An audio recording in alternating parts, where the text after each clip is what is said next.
the only way that democracy, in the free world survives is for us all to get off the sidelines, find a piece of activism. It doesn't matter what the issue is. It doesn't matter how small.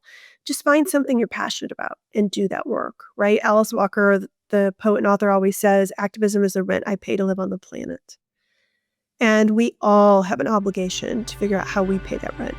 Hi, I'm Tamara, and this is TELUS Talks with Tamara Taggart. Too many women are running on empty. Shannon Watts is here to challenge that. She's the founder of Mums Demand Action and the author of Fired Up, How to Turn Your Spark into a Flame and Come Alive at Any Age. Shannon joins us to talk about living with purpose and power. She explains her FIRE formula, how to protect your energy, and why reinvention is essential. If you feel your fire flickering, this conversation will help reignite it. I hope you enjoy it. This podcast is brought to you by TELUS Smart Home Security. Secure, simplify, and easily monitor your home from anywhere using the Smart Home Security app. Visit TELUS.com/smarthome-security to learn more about Canada's most trusted security provider. Hi, Shannon. It is so good to finally see you. I feel like I know you from social media, but now I get to see your face. I know, it's so strange. You think you know someone and then you see each other in real life. And it's like, oh, I know. that's my Twitter friend. Exactly. And, I feel like I do know you because I've been watching you for so long.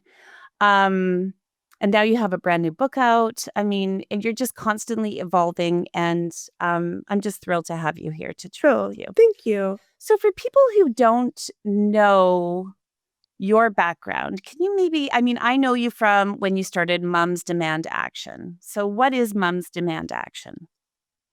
Yeah, I cut my teeth on journalism. I thought I was going to be a journalist. I ended up going into public relations and I had a career for about a decade. And then I remarried, which I talk about that whole process in the book. And I took 5 years off of my career to blend my family of 5. I have 3 kids. My husband has 2. And I thought, okay, at the end of that block of time, I'll go back to work. And I was just getting ready to do that when I was at home in suburban Indiana on a very cold day and in December. And I heard behind me on the television that there was breaking news of an active shooter inside a school, an elementary school in Connecticut. And I just sort of stopped what I was doing. Spent the rest of the day sitting on the bed watching this horrific tragedy unfold. And went to bed devastated, crying. And at some point in the middle of the night, that just turned into total rage. And when I woke up, I thought, okay, I have to do something. And I didn't know what that was. And Facebook was a very big deal in 2012 for middle-aged women. And so I thought, okay, I have 75 Facebook friends. I am going to create a page inviting them to have a conversation about the fact that we needed a Mothers Against Drunk Driving, a very influential advocacy group in the 80s that changed the culture and the laws around drinking and driving. We need that for gun safety. We need that to take on the gun lobby. And I created this page and it went viral. My 75 friends shared it with their friends and on and on and on. And suddenly all these women, complete strangers from all over the country, were saying to me, how do I do this where I live? And that is how I became the de facto leader of what eventually became the nation's largest women-led nonprofit. And you took on one of the biggest lobby groups there is. Yeah, the most powerful, wealthy special interest that's ever existed in America. You said something there that I think a lot of us think about. Well, what can I do? How can I help? What is little old me? How am I going to change anything? Did you ever think those things? I thought that about myself, but I had seen women coming together, right? You go all the way back to Prohibition when temperance was considered a Christian value and men allowed women to be activists on that issue and never could put the toothpaste back in the tube. Because once women got a taste of using the power that they had to protect their families and their communities, they really became the secret sauce of activism. So I'm not sure I thought I can do this, but I thought if I band together with other women across the country, we can do this. Mhm. Because there is power in I think we're all I mean, there's a lot of fear, right? Because you're advocating for something that you feel passionate about.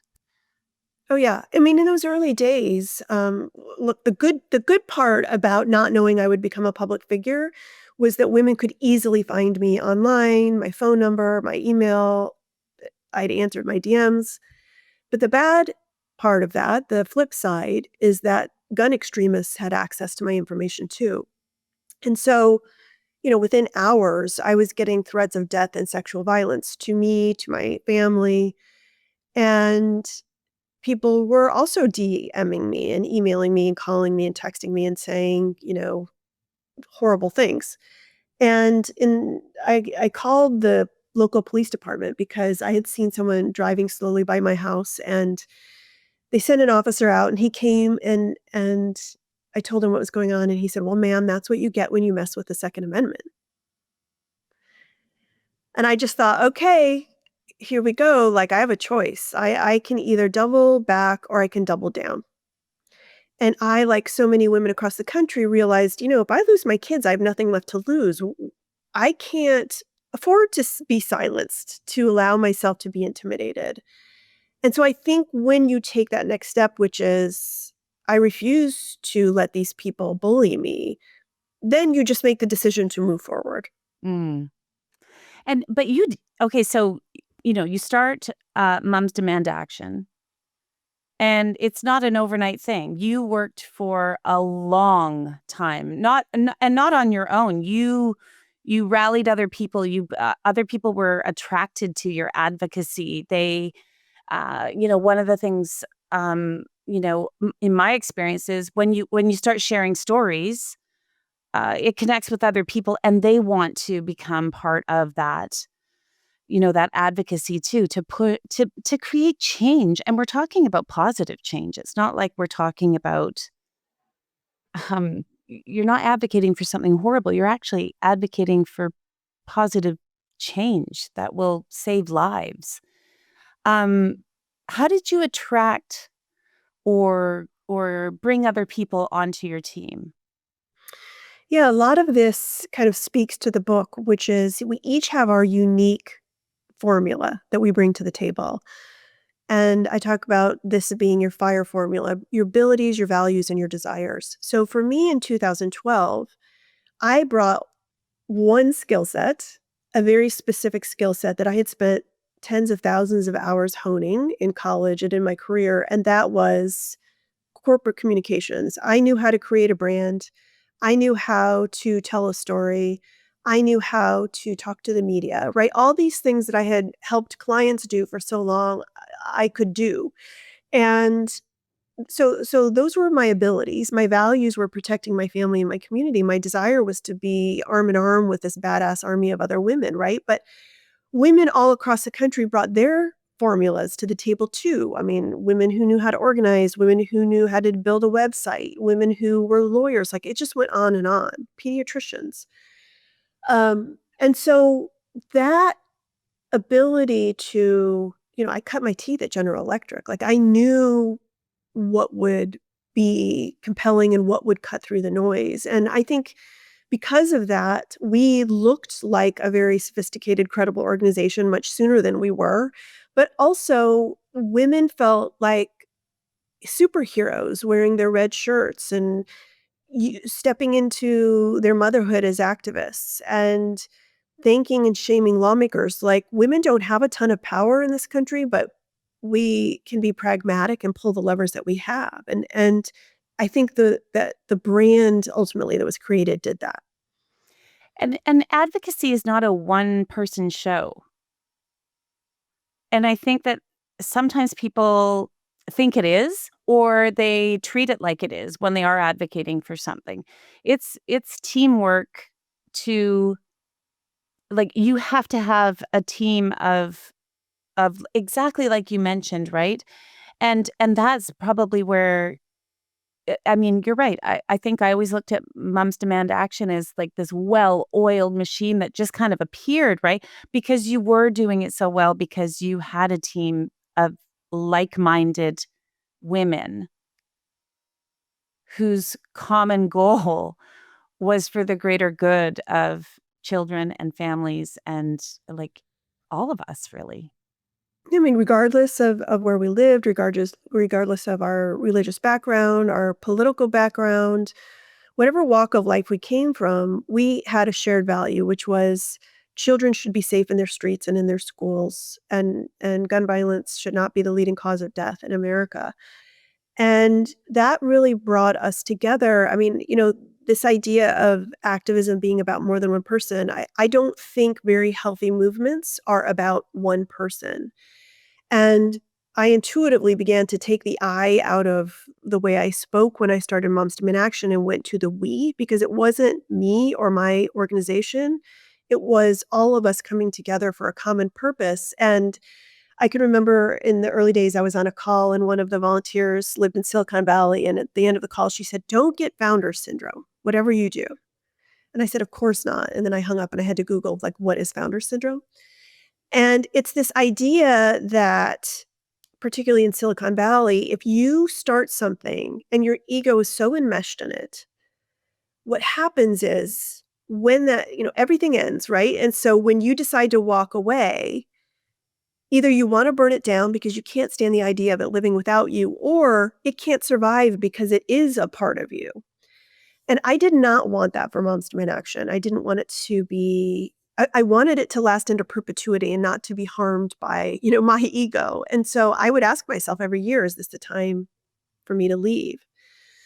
And, it took 11 years before I got there. But, I think the other piece of activism is you're always struggling to achieve this balance of not being too top down or too bottom up. If you're too top down, it's too controlling. If you're too bottom up, it's too chaotic. And so there's this always, every day you're striving for that in between. And some days you fail spectacularly and you're too controlling or you're too chaotic. And some days you get it just right. When did you know it was time? Okay, so two questions here. When did you know it was time to move on and leave Moms Demand Action to, the next custodians of the group? Uh, and was this book always in you, or did the book come before did the idea for the book come before the choice to leave, or did the book come after? So as I said, I'd ask myself each year, is this the year I leave? And in those early years, it would always be no, because we were just starting. And then, we got to the middle, 5 years or so, and I would think maybe it is time, and then something would happen, a tragedy or, an important piece of legislation we needed to work on, and I would defer. And it was really when I was standing in the Rose Garden in 2022, and President Biden was signing the first federal gun safety legislation in a generation, 26 years into law. And I just had an inner knowing, an inner voice of, okay, this is the bookend to your activism. And I went back and I told my team a couple of months later, and I said, I'm going to step back at the end of 23. I'm going to give myself an entire year to say goodbye and to extract myself and my identity from the organization. And I thought I would have a break. I'd been a full-time volunteer activist for 11 years, every single day. There was no break and no pay, by the way. And I was running on the treadmill one night and I looked down at my phone and it said Maria Shriver, who I didn't know at the time. And, I did what anyone does when they see that. I hit the emergency stop button. And she said, "Look, I have a book imprint and I really admire you and your work, and I'd love for you to write something. You can write about whatever you want."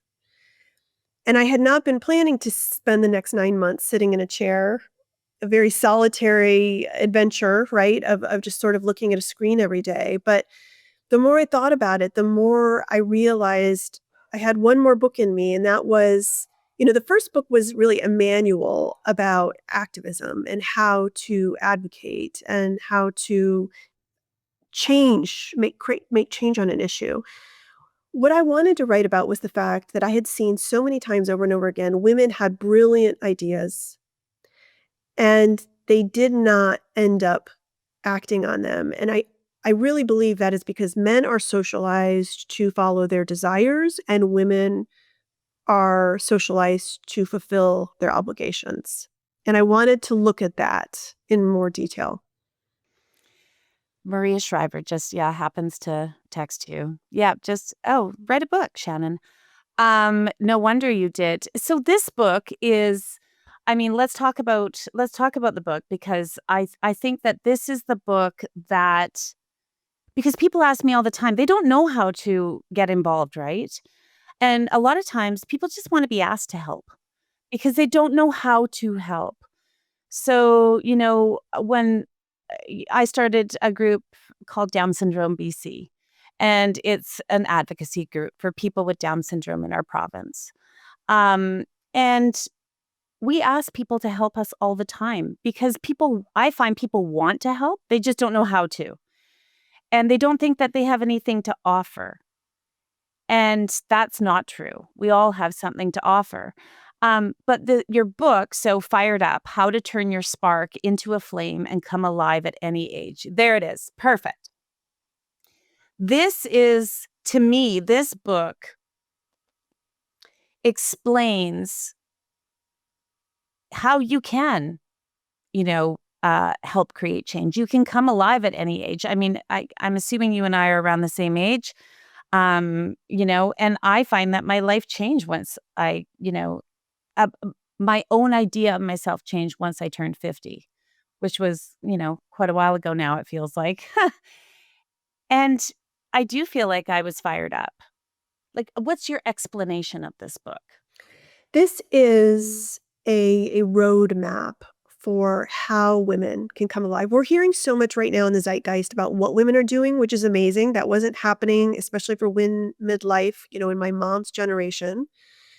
And so talking about what women are doing is fantastic and it's very inspirational, but I wanted to get to the how. And I have not only gone through this process myself, I founded Moms Demand Action when I was 41. I became a best-selling author at 54. I feel like I still have so much more ahead of me that I'm excited to do. And so this is very much a roadmap for how to do that, including how to navigate blowback, which is such a gating factor for all of us as women, and we know that whether we're doing more or doing less, when we do things differently, there are going to be people who have something to say about that. That might not be death threats or threats of sexual violence, but it might be a snarky comment in the pickup line when you get your kids from school. It might be your mother's in-law being upset that you didn't make a dinner, right? When you decide to do things differently, it's gonna trigger the people who have an opinion about that. That's gonna trigger feelings of guilt and shame.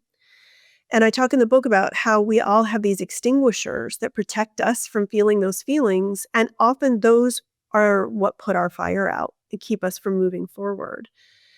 And really, I talk about this, in great detail in the book, and there are lots of exercises, but there are really 3 ways to endure blowback that I have learned about.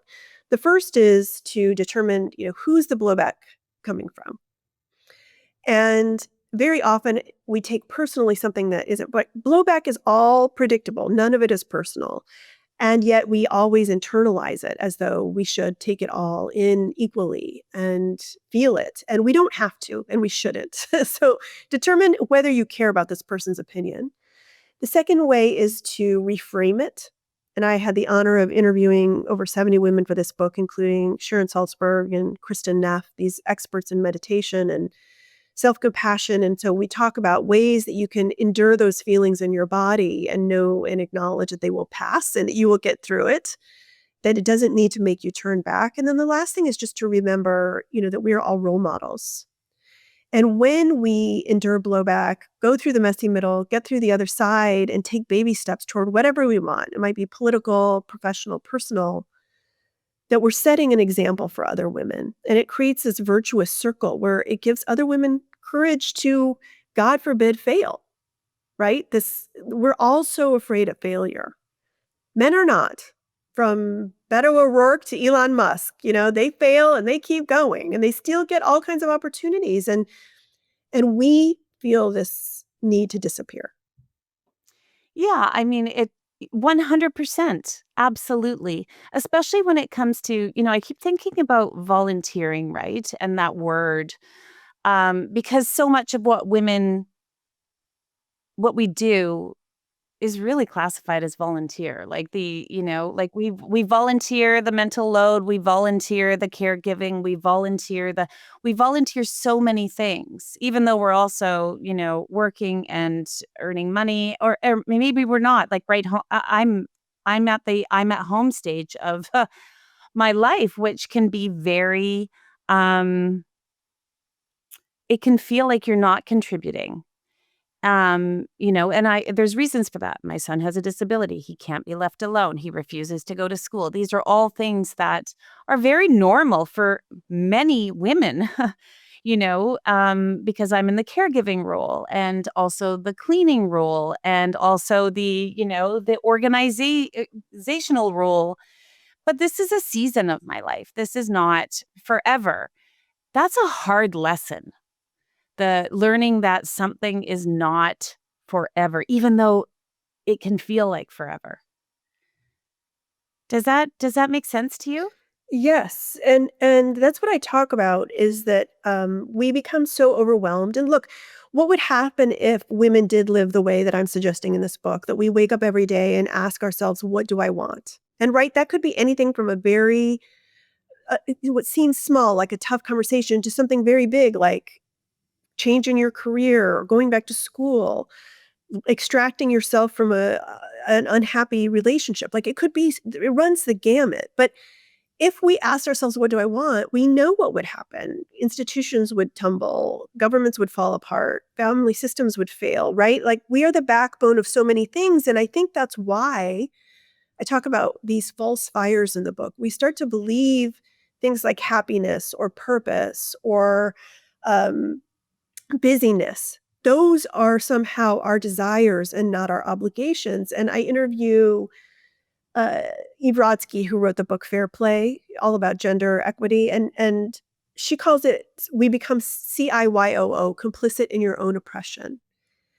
And what I want us to separate, like that doesn't mean that you're not busy, happy, or purpose driven. It just means that you also need to be looking at really what are your values, abilities, and desires, and then how do you put that into play so that you do have something for yourself, right? And I kind of see the archetypes for the book being, high school, college age women who don't want to go too far down the wrong path. I talk to so many women who parents expected them to be doctors, lawyers, engineers, and they spent so much time doing that and realized it didn't make them happy. Um, Young women who are feeling overwhelmed by family or career and just want something for themselves.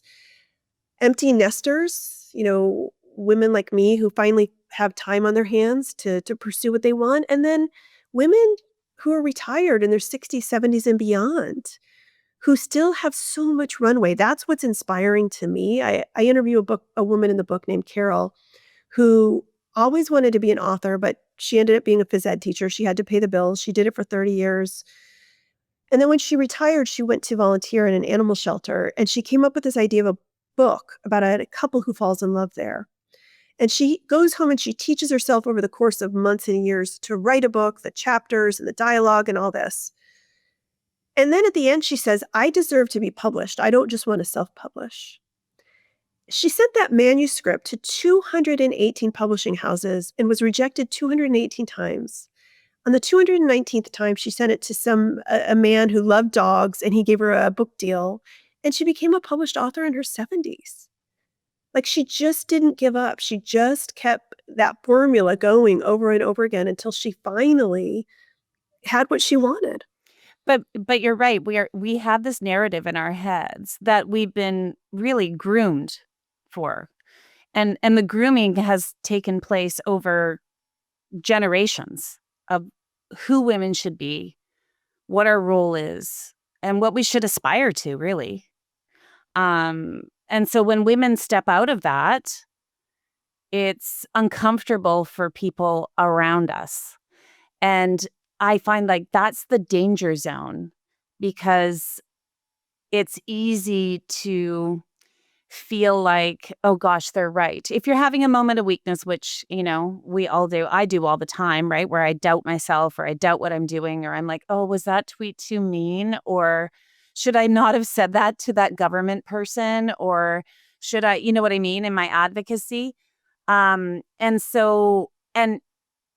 it's that moment where you're feeling that weakness and then you're like, maybe I should just dial it down for a bit, or maybe I should retreat, or I feel bad about myself, or whatever it might be. These voices, we all have them. And I think that, the beauty of the book is that, there's stories in there that show us that you're not the only one feeling like this. Like everybody does. Maria Shriver even feels like this sometimes. You know what I mean? Yeah, I mean, Michelle Obama has said she has imposter syndrome, and I go into these extinguishers. What you're talking about, I think, is blowback, and sometimes it's external, sometimes it's internal, right? It's this learned response, and I talk about these ways of self-sabotage. And it can be perfectionism, it can be a fear of failure, it can be imposter syndrome, it can be people pleasing, it can be martyrdom. I tell the story about myself where I was feeling so much criticism and so much pressure. So many people told me, not just gun extremists, that I wasn't the right person to start the organization, to do this work. It had already been done, it couldn't be done. I wasn't a gun violence survivor. There were all these things. And I my extinguisher led me to martyr myself and to say, "Oh, yes, I'm doing all these provocative things, and, I am a stay-at-home privileged mom, and I'm leading. I'm a woman who's leading, but don't worry, I'm not that threatening because I'm not taking pay." And for 11 years, right, I didn't make a dime for my work. I gave all my book proceeds to the organization. I gave all my speaking fees to the organization, and yet there were other people, and particularly men, who ran the Town side who were very well paid. And I think it was my way of protecting myself from that blowback in retrospect, and I was not setting a good example for other women. Okay, so that really, that one strikes me because I make it very clear. So weird that you said this. Um, I always, when people say, oh, if I'm doing an interview on behalf of Down Syndrome BC, they'll say, oh, what do we say your title is? How do we describe you now? And I always say, oh, I'm the volunteer president of Down Syndrome BC. I always put the word volunteer. But I say that because it's so interesting that you said this, because I want people to know that I'm not making money off of this. Yes. But why? I don't know. Because I think it's a good girl thing. It is a good girl thing. Because no man would ever take out the volunteer part. You're so right. And I feel like it's expected of me. Yes. Um, It's called the passion tax. Gosh, this is like really, yeah, yeah. Okay, I'm never going to say that again. I'm never going to say it again. You're so right about this, but you're right. That. A man would call himself president, CEO, founder, and secretary of war. Stop. Oh my gosh. Okay, wait, before we continue, I just want to say that we always like to thank our guests for being here by asking them to choose a registered Canadian charity. We are going to make a donation in your name to Rainbow Railroad Canada, which you chose. We love Rainbow Railroad. So thank you for choosing them, and we will make a donation in your name. So, as we're wrapping up, this is a this is also helpful because you're hitting things that I think every woman I know feels, right? At some point in our life. Um, do you find that the older you get, what is it about getting older? Is it that we we care less what others think, or we feel more powerful in or more confident in our abilities to, create change or do what we want, or what is it? Because Canadians are notoriously polite, I'm not gonna use the F word. I will just say I call this the double bind of blanks giving in my book. And it's this idea that women have to give all the blanks, right? They have to care about their families and communities and none of the blanks because they can't care what people think about them. It is we're women are expected to be both soft and hard in the world. And as I say in the book, I don't have a solution to that other than to say, when you know that that's what is expected of you, maybe that makes it a little bit easier. And I really do believe that right now, we all have an obligation to wake up every day and to decide to be hopeful instead of choosing to feel hopeless or helpless or cynical. Because really what I've seen, at least in the gun safety movement, is cynicism is often an excuse for inaction. And the only way that democracy, in the free world survives is for us all to get off the sidelines, find a piece of activism. It doesn't matter what the issue is. It doesn't matter how small. Just find something you're passionate about and do that work, right? Alice Walker, the poet and author, always says, activism is the rent I pay to live on the planet. And we all have an obligation to figure out how we pay that rent. Totally agree. And so just tell us about Firestarter School. Yes, Firestarter University. So, yes, this is, I really don't believe you can live on fire alone. I do think it takes a community. I call it a bonfire in my book. And the book, we're going to go through it with a lot of the women who are in the book, teachers. I'm going to teach. It's a year-long online program. When you order the book, buy the book, register it at firedupbook.com. You'll be immediately enrolled and starts in September. I'm so excited to go through the book with a bonfire. Over 800 women have already signed up, right? These are the people that you will meet and continue on your fire journey with. I love it. I love it. And so one of the things that I want to start doing is looking on the bright side, right? Because I find that, sometimes we, especially if you're living in the world of activism or advocacy, and you feel like you're always just, like fighting for the common sense good of other people, it can feel down sometimes. And so when you think about the bright side of all this advocacy you've done, when you look at the bright side of your book, when you look at the bright side of your, Firestarter University, like, what is the bright side for you? Oh, I mean, the bright side for me is that women, I hope, are finally coming together and understanding that it does take us all being in union, not having a scarcity mindset, seeing the bigger picture. I mean, one example here in America, we're getting to a point where we might finally have government taking the black boxes off of products that when we go through menopause help save our brains and our bones and our hearts. And we haven't had access to menopausal hormone therapy for decades because of patriarchy, right? Faulty science. And I'm just so thrilled that in my lifetime, women's lives will be extended and there will be less suffering. And that's really about activism, right? It was because women kept saying, how dare you prevent us from having access to this treatment? Okay, hold up your book one more time. So Shannon's book is called Fired Up. It's available wherever you find your favorite books. You can also find Shannon on her website, which is shannonwatts.org. And she is on Instagram at Shannon R. Watts. Shannon, it's been so great. Thank you so much. So wonderful. Thank you for having me. Thanks for listening to another episode of TELUS Talks with Tamara Taggart.